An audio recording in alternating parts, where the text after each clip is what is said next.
Praise the lord. ప్రభు అయిన యేసుక్రీస్తు నామమున మీ అందరికీ శుభములు తెలియపరుస్తా ఉన్నాను. ఈ యొక్క వాగ్దానాలచే మీరు ఆదరింపబడినట్లయితే తప్పకుండా ఇతరులకు షేర్ చేయడానికి ప్రయత్నించండి. దుఃఖపడటం వలన మనుషులు కృంగిపోతారు కానీ బలం పొందుకోలేరు. అయితే ఒక్కసారి ఆలోచించండి, దేవుడు ప్రతి ఒక్కరి జీవితంలో ఏదో ఒక సమయంలో మీరు ప్రార్థించినప్పుడు, బాధపడినప్పుడు, వ్యతిరేకత పరిస్థితులు ఎదుర్కొన్నప్పుడు తప్పకుండా మీ జీవితంలో దేవుడు మిమ్మల్ని ఆ యొక్క పరిస్థితుల గుండా బయటికి తీసుకుని వచ్చే ఉంటారు తప్పకుండా కదండి.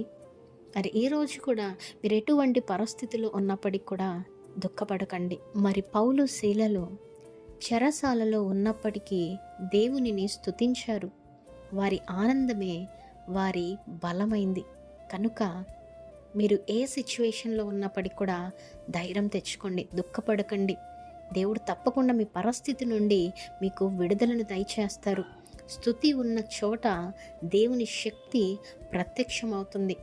కనుక మీ హృదయంలో మిమ్మల్ని బాధపరిచే విషయాలు ఉన్నప్పటికీ భయపడవద్దు. కన్నీళ్లతో గడిపిన కాలాన్ని దేవుడు మార్చబోతున్నాడు. మీ యొక్క బలహీనతలో దేవుని బలము సంపూర్ణమవుతుంది. కనుక దేవుణ్ణి నమ్మండి, ఆయన యందు ఆనందించండి. మీకు అవసరమైన నూతన బలము, నూతన ధైర్యము, నూతన ఆశను దేవుడు తప్పకుండా మీ అందరికీ అనుగ్రహిస్తారు. నమ్మండి, విశ్వాసం ఉంచండి, ఈ వాగ్దానంను ఎత్తిపెట్టి ప్రార్థించండి. Amen. Praise the lord. Have a great day.